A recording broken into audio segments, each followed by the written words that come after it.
Hi Gemini, this is your homework family reading for July 16th through the 31st.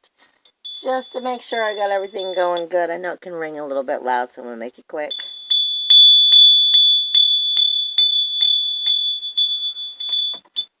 Okay. Wow, Geminis. You've got a lot going on.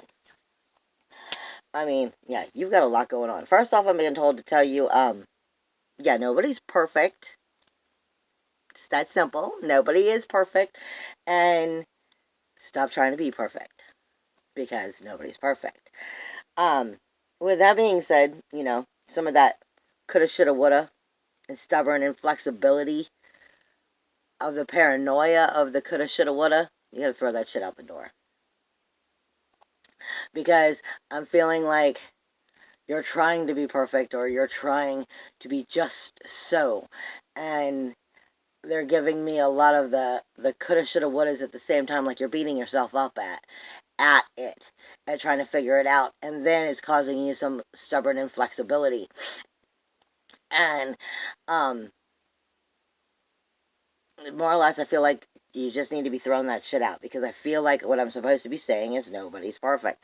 Now, with that being said, I was trying to meditate a little bit on what I was gonna tell you, so I knew what Spirit wanted me to pass on as I came into this reading for all Sun, Moon, Rising, Venus, Gemini, and I kind of went more shamanic.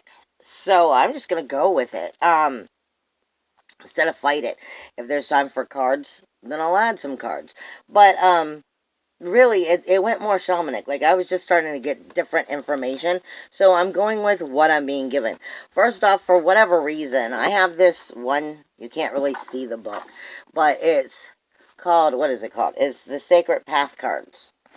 And I'm still learning them. Because it's kind of, it's not like tarot itself. It's a little bit more like an oracle deck. And I was being pulled there because I'm being given 3 runes to give you, and then check the astrology. So that's why I said, depending on the way it goes, will I hit the tarot or not? Because I'm being given so much information before I even hit tarot. Now, from this deck of, this book, like I said, that goes with it, first off, I'm being given South Shield. Now, I'm not going into every single thing that is in this book about it. I feel like what I'm supposed to do when I'm doing these kind of readings for everybody is just read the poem that goes with it. However, when I was going through to pull out what that poem is so I could read it, Spirit changed it and said, this is the card you should be getting. So I'm giving you both. So this is the great mystery from within this book. And it says, original source of creation, the void of all that is. Thank you for the breath of life. Thank you for my gifts. Eternal mystery. Touch my heart. In beauty may I walk. Sacred mystery, be my guide. So I may walk my talk. Infinite source, remain with me. So I may always know the warmth of eternal flame deep within my soul. It's what the card would have looked like, but like I said, the book is picking it, not the cards or not me. The book picked it for you. Now, if I come all the way back to...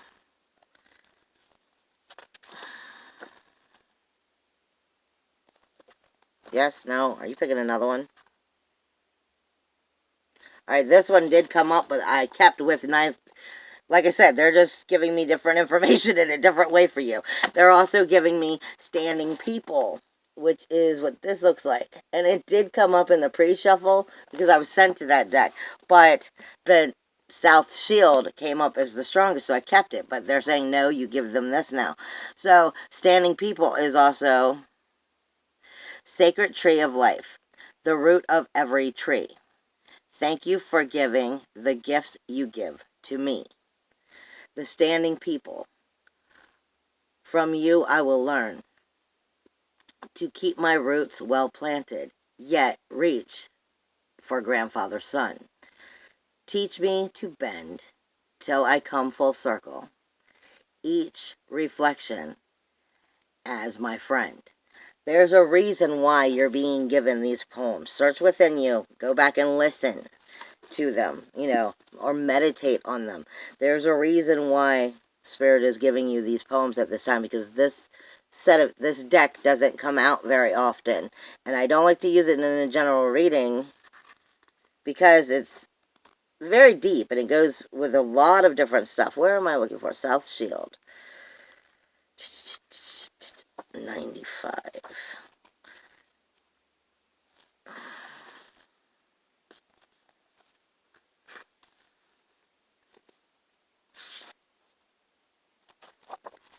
$95. I find it. Because like I said, they're giving you cards just in a different way than how I normally do it. But that's how they want me to start off, so that's where we're going with it. And what they gave me was, originally when I pulled, was the South Shield, which is Red Earth, South Shield. Child filled with wonder, teach me to yield. Laughter is your giveaway. And innocence and joy, tricking me into a place of the little things and the little boys. Spirit also gave me, as I started, I call this specific little thing Humpty Dumpty. I even named him Humpty. I call him my Humpty Dumpty, and Spirit told me to go get your Humpty. Because what I feel like is, you guys, I feel like Gemini is feeling like it's about to hatch. Like, or like a butterfly, but it hasn't become the butterfly yet. Like the cocoon. I feel like you're picking at the surface, getting ready to hatch. And this information that they're giving you is helping you to hatch right. Okay? So, because they, like I said, he's hot as anything in my hands right now. So, I mean, I feel like you're the egg, like, the bird about to crack out of the egg. You're about to hatch, in one sense, and that's what I am being given. And like I said, I feel like also, like an egg that's floating in water. Like, say if you were boiling water and you had eggs in it and you were making hard-boiled eggs. I feel like the egg that's floating in the water that hasn't hatched yet, except for not being boiled. I feel like, you're being, maybe the pressure within is cooking in a sense so that it's about to, you're about to be done in a sense. But I feel like I said, overall, I feel like it's the energy of a rebirthing or a hatching, the butterfly coming out of a cocoon, so to speak, in one form. That's the energy that I'm picking up, and I don't know how else to put it. Now, Spirit also gives me what I consider as a diamond. And this is goes with the energy. See, because the diamond is like this, up and then down. But it's not even. And diamond for me is our 4. It's our emotional, our mental, our spiritual, our physical. But I think in the Native American viewing, when it's like this, the diamond, and then it's like this, and they're off kilt a little bit, I believe that also has to do with the winds of change, which would go with that whole hatching thing. And I'm being given that, okay? I'm being given how it's not quite. I feel like it's a water going this way and a water going this way, and like they're trying to adjust, so to speak. Like they're just not quite, lined up. And I feel like that's what's going on with you. Like I said, like the hatching hasn't quite gotten lined up in some form is what I'm being given. But that also is relating me to the runes, and I will get to that in just a second. But what Spirit also hands me directly in my eyes as I was doing the meditation, because they took me directly into a shamanic journey and started giving me symbols, is Hagulas, which looks like this H. Okay, Hagulas is hail, storm, crisis. It is the controlled crisis leading to a completion. It is the inner harmony. this explains part of that energy, like I said, that's just not lined up right. This is transformation, inner preparation.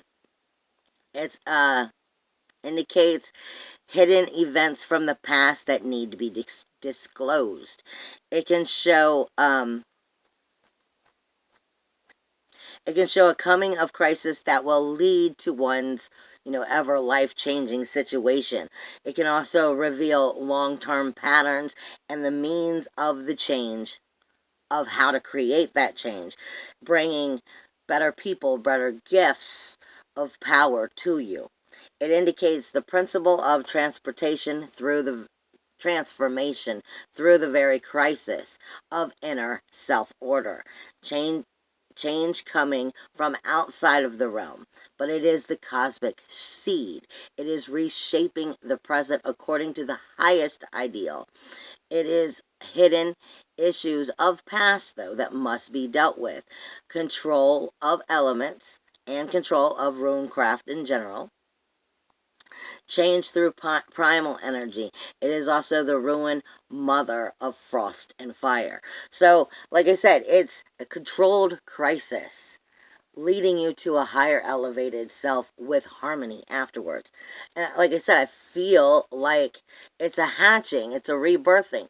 I was just told elephant, which will have to do with harmony and wisdom within the family as well. I feel like I said, you're coming into a new birthing, but I don't feel like this is a typical like rebirthing. I feel like this is like a major shift and change within your life, and that's why they're giving me the whole go get your Humpty Dumpty, as you're hatching a brand new beginning from working through this controlled crisis. Now, with that being said, Jera, which also would be that very sign sideways, because this is what I'm seeing, but I'm seeing it sideways. So it's not upright, it's not down.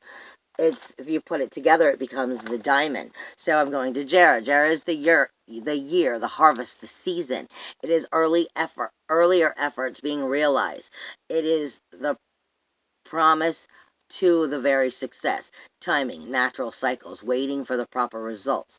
It is the rune craft of one's efforts, and it points to attunements with the earth and the season in general.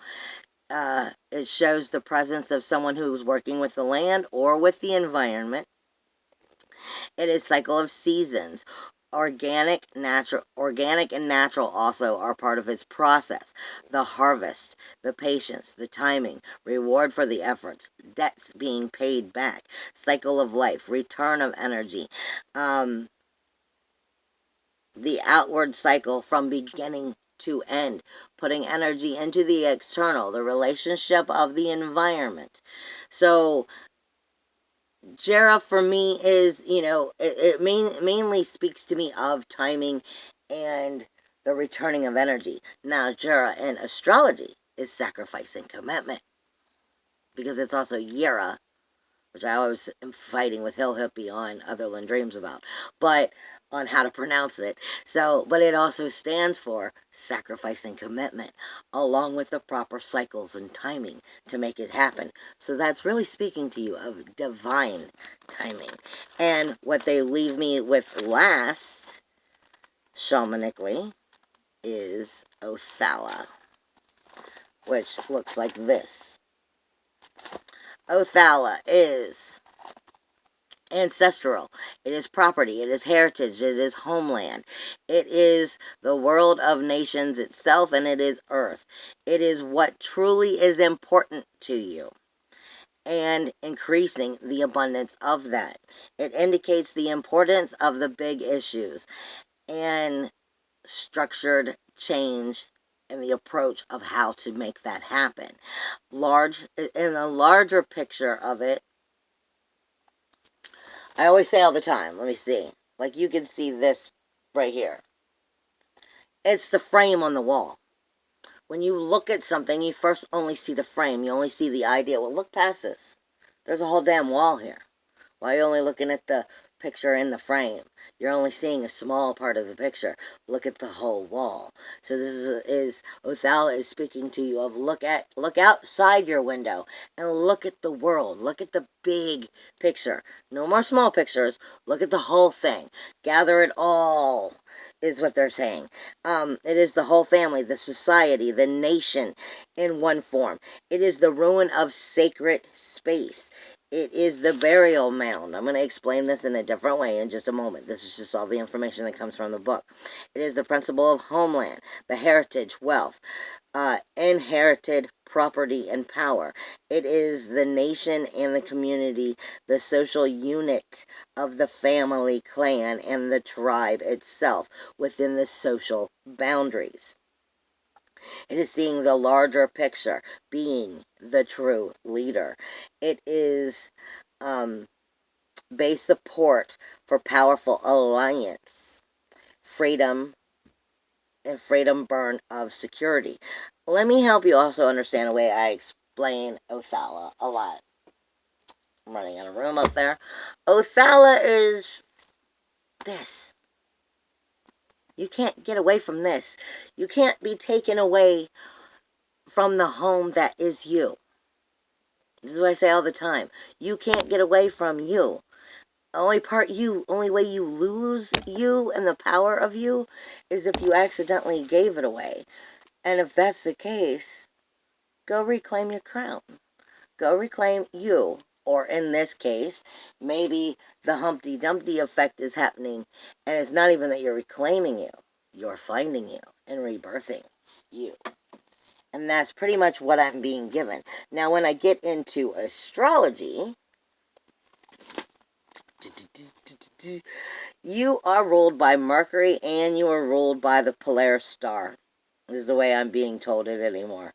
The Polaris star never leaves Gemini. So this is part of where I get that, where I say that Gemini is that Jekyll and Hyde energy. The Polaris star, its energy is naturally like a double dose of illumination, a double dose of sensitivity, and a double dose of rules, walls, and boundaries. Because that's what the North Star is, the Polaris star. And then it's speaking to your communication. It's the twins splitting right down the middle of what sensitivity is. And this is why I always say you're Jekyll and Hyde. But I don't mean it in a bad way. Jekyll and Hyde is you're either logically thinking it through and soulfully making the decisions, or you're completely acting off of emotion and you're not thinking about what that will bring to you in any way, shape, or form, because you're completely driven by that emotion at that moment, or you've thought it out and you've decided I'm going to do the humane thing, or I'm emotionally not caring and I'm just going to go with my sensitivity. That's the twins, Jekyll and Hyde. So in a form, it is your inner higher self and your higher self and just the emotional attachment of this world speaking. The North Star speaks to you of hope, speaks to you of rebirthing in the first place, because the North Star is coming out of the north. Death. It's where the darkness is. It's where you plant the seeds. You know, you have to be underground in the darkness if you want something to grow. When you plant a seed, it has to grow and stretch up to the light. I feel like that's so what's going on with you right now, is that you've been in the darkness, you've been like a seed that's been planted, and you're about to break through into the light, and you've been maturing in that inner evolution of self, is what I feel like has been going on. But like I said, you're ruled by Mercury and the Polaris star. Now, if I come here to Gemini, nothing actually is being based directly out of you all month, except for when the moon travels through it. And you are going to have the moon traveling through your energies on the 27th, the 28th, the 29th. That's as you come to the end of the month.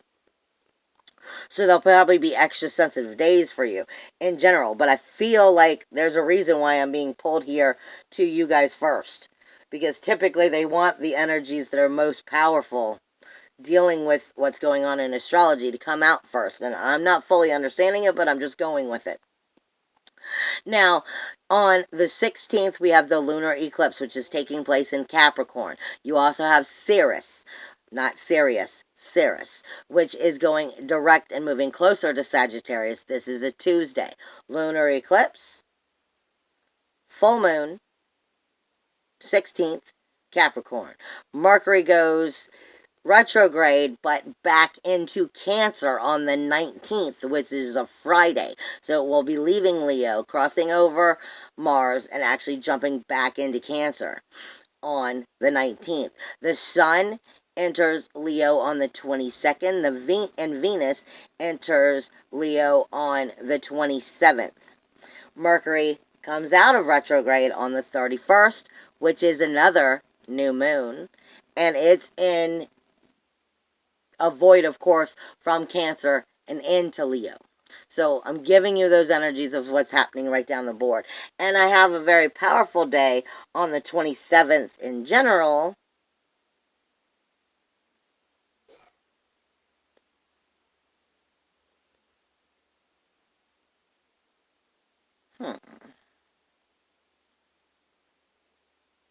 No, the 26th. But the 27th, like I said, it's probably going to be important for you if they brought me back to it 2 times, because that's when the moon is going to be in your sign. But on the 26th, there's a very powerful day there, too, where this is where the moon will be actually entering your sign in that evening. And the moon will be speaking directly up with the South Node, Pluto, Saturn, and coming back down and speaking with the North Node. This is in a form slightly off, but I'm still calling it. It's called the Hand of God in astrology. It's a yod. So it is an incredibly powerful energy that sets new directions, new paths. So you may want to pay attention to the energy that's coming in at you on the 26th and the 27th, because it's going to be dealing with, for you, it's going to be dealing with that universal 12th house going over to your universal 2nd house, and then the universal 8th house, which means this is going to be some of your hidden self, some of your secrets, some of your denials, some of what needs to be healed from within, from in those skeletons in the closet, speaking to your self-worth, your self-value, your self-esteem, and going right over to the relationships and what they're responsible for. What are the joint efforts? What are the joint resources, going on within these relationships? Because something about them is trying to make a healing. It's a hand of God. It's a yod. So something about these energies on the 26th, the 27th, in the evening of the 26th, morning of the 27th, you'll be feeling those energies coming through, and you'll have the moon speaking with your self-worth, your self-value, your self-esteem, with extra sensitivity, sitting right on top of Vista, which is your soul fire. So it's definitely going to be speaking to you about overcoming secrets within yourself and making healing so that you can make new changes. They bring me right back to Humpty Dumpty, so you can hatch. I don't know. All I know is what I'm being given. So, because I can't touch base on every single Gemini on the planet. I can only give you what I'm being given. Now, these energies for you, for the most part, most of the energies that are taking part really are taking part in your conscious actions. They are taking part from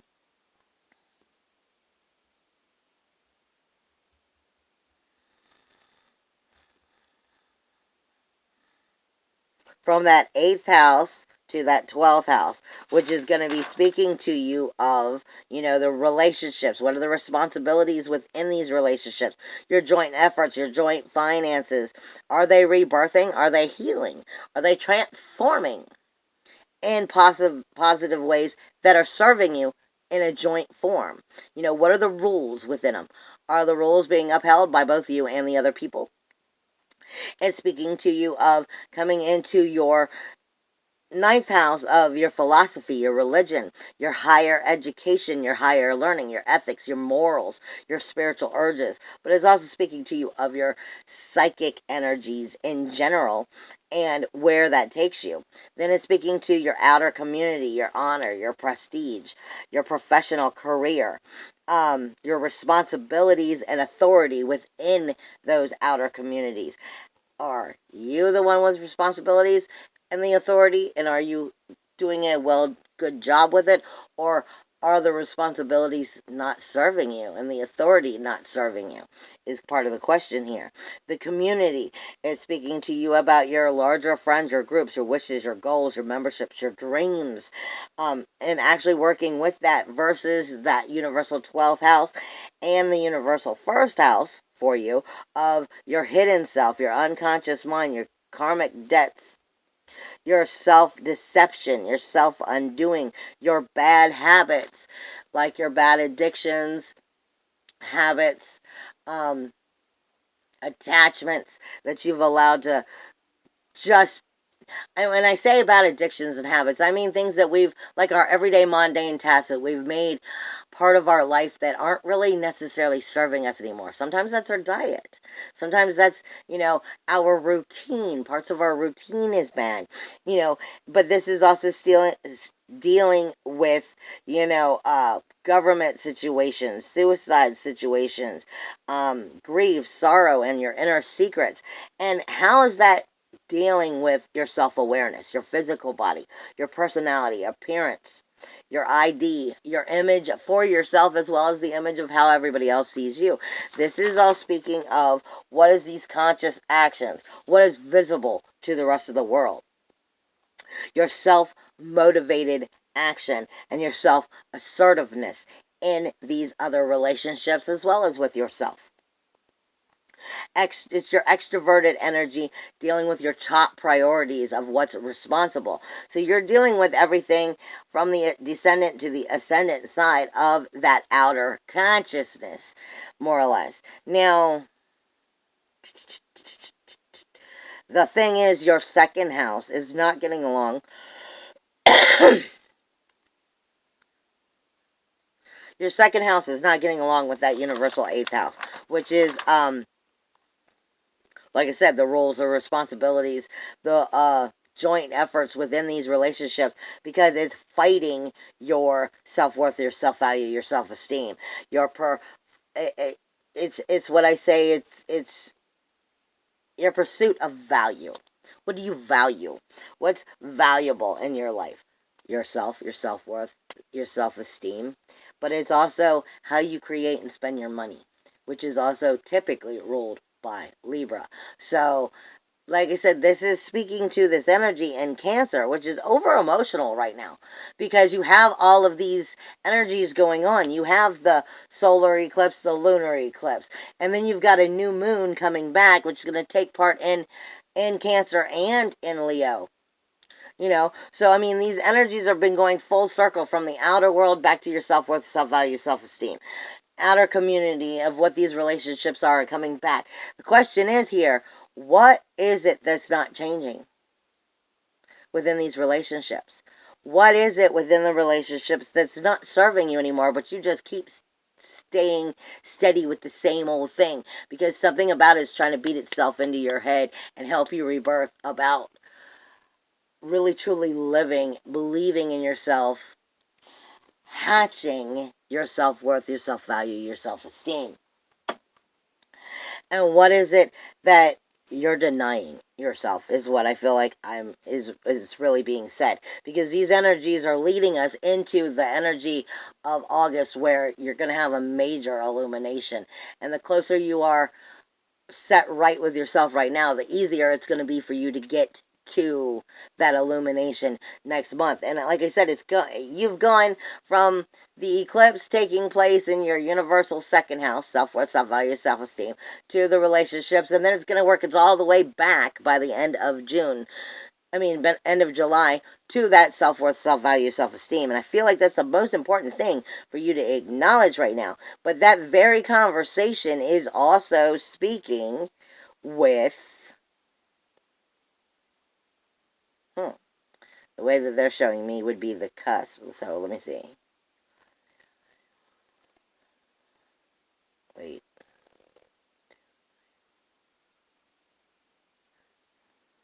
Between your 10th and 11th house, which is your honor.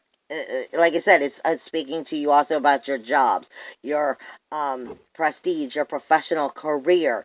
It's speaking to you about the responsibilities and the authority and the social foundation of what that outer community is, and how is that working with or against your own personal goals, your ambitions, your wishes, your dreams, your self-realization, because it's all coming back to that self-worth, self-value, self-esteem of that second house, and honoring yourself like so.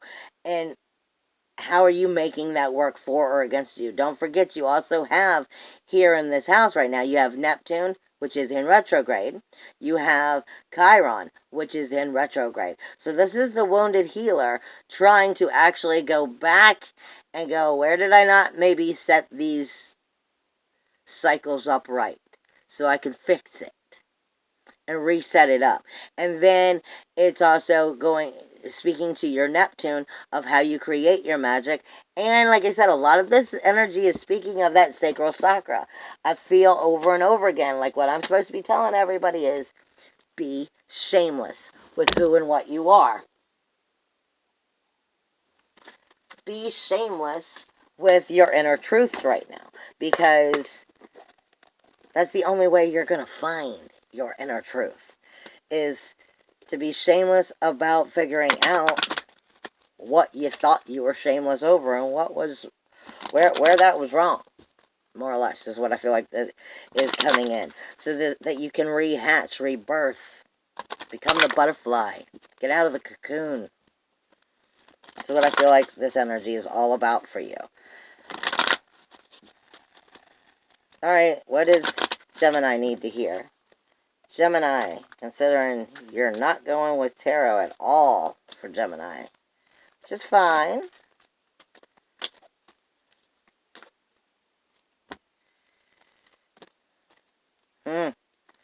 Are we done?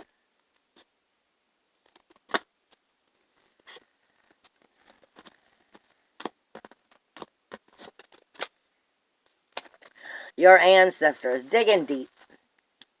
Dig in deep. Dig in deep to your true self. What was I just saying? Shameless.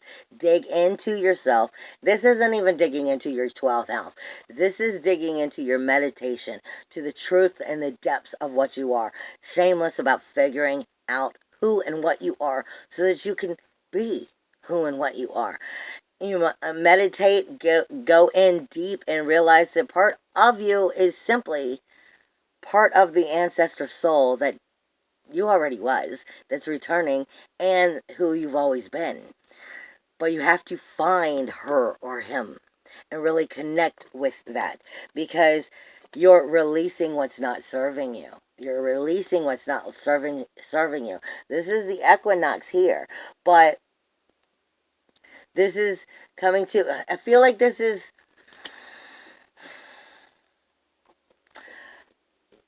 the full moons and the new moons. We go through every month a new birth, a new release.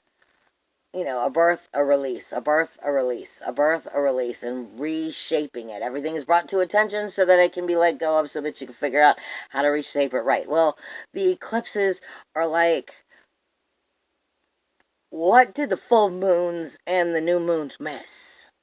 Let's double illuminate that and slap that shit all up in one place. That's what I feel like I'm getting right now, is dig deep.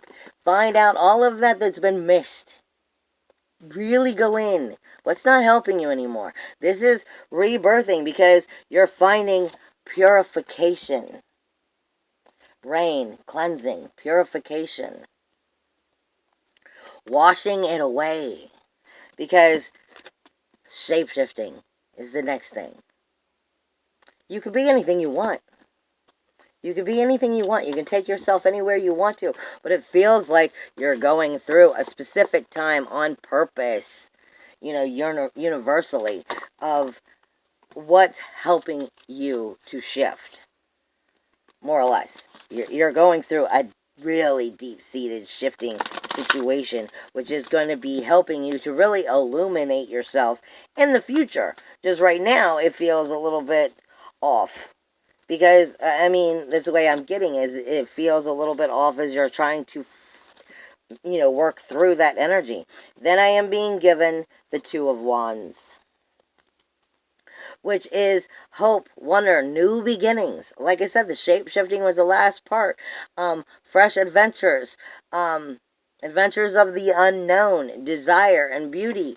It speaks to you of purity, honesty, frankness, softness, and vulnerability. Mars and Aries. It's a brand new fire-filled beginning, a brand new cycle. But you are hatching. Humpty Dumpty is what I feel like I keep being given. Is there any specific outcome that you can help Gemini understand outside of everything that's been said so far? I don't believe that, but I believe you. Royal nobility, insightful adversary. The King of Cups. There may be a man or some. I don't necessarily put gender with it, but the Cups is. This is King of Cups, so this could be a fire sign and it could be a water sign. This is definitely somebody who is considered, of the royal energy, some of the court cards. But I don't necessarily put it as a fire or a water sign. It is Cups, so it will definitely be dealing with the water energy. It is somebody who's definitely learned how to control their energies, control their emotions, and sift through them honestly. There's maybe energies about where you're going. You may be coming into a royal, noble, insightful advisor energy, being able to stand in your emotions and be able to honestly handle them, think through them. Let's face it, like I said, Gemini, you guys are very much in your power with, going through. Either you're full on in your energy, in your passion, your action, your aggression, and that fire, passion, energy of the emotions, or you're thinking through. And I feel like you're coming into a balance. This is the Six of Cups also is what they are giving you. The Six of Cups speaks to you of charity, of giving, the empath energy, the generosity. It is the sun in Scorpio. It is solar benevolence. So this is helping you to illuminate and shine and show the beauty that you are, but to also be caring and giving.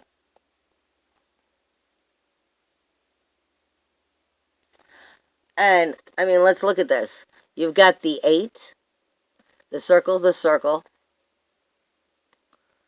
and then more or less it's Scorpio sign. So it's full circle, into a brand new beginning. It feels like it's being given to you. This is also the Queen of Pentacles. You are birthing this into tangible reality. Lord Shiva. It is grounding and spiritual. It is death and rebirth. It is the wisdom of the Pentacle Mother. It's the shifting of the earth, of what never ends but always changes. I feel like you're coming into a brand new, healthy beginning of understanding you on a whole new way, a whole new insightful way. And they're giving me the sun now. They wouldn't let me put the card back. And the sun is bringing new shine, new illumination to you. I'm also getting pink all over the sun, which is extra sensitivity about it, but it is success, it is light, it is joy. But it also reminds you that you get that by learning to work through shadow. You learn to work through shadow. You find your inner truths and realize the sun can create anything, positive or negative. So it's up to you where you take that illumination. Is there anything... Okay, well, apparently you're not coming because it's just like, no, I'm not moving. And the one that keeps drawing my attention is this one. Gemini. What does Gemini need to know to help them move forward in the most positive way? If you ever come out of this deck, help Gemini find some positive, uplifting information that will help them through July as they approach August. Thank you. The moon goddess. I mean, we're only going through eclipses and new moons and everything here. I mean, like I said, you've got 2 new moons in the month of July. That's important right there. Oh, on top of the eclipses. I am in harmonious flow with the moon energy and the phases of life. This is saying, like I said right off the beginning, this is about timing. Allow yourself to know. You can't rush your healing. You're exactly where you should be. And I know that sucks when people say that, but you're going through the healing. So you are where you're supposed to be. So if you weren't, you wouldn't be figuring it out. Earth Elemental. I am grateful. I gratefully accept the abundance of Earth as it bestows it upon to me. Like I said, I feel like you've got very much power, positive energy coming through. It's just you are really rebirthing into your inner goddess, so to speak. Or godding, if you're a man. Your high priestess, however you want to see it. What does Gemini need to know? Okay, that's like 8, so I don't count. What does Gemini need to know is... Okie-dokie. Make clear, calm thinking your goal. Create healthy boundaries with those that are around you. I mean, and everything seems to be taking place in your outer community of the relationships and what those responsibilities are. So, your boundaries, your walls are definitely shifting. Begin to see yourself as a spiritual being having a earthly experience of growth and transformation. And that's the whole Humpty Dumpty energy. Take time to tune into your body. It recognizes the messages that you do not. I love you guys. See you in August. Bye, guys.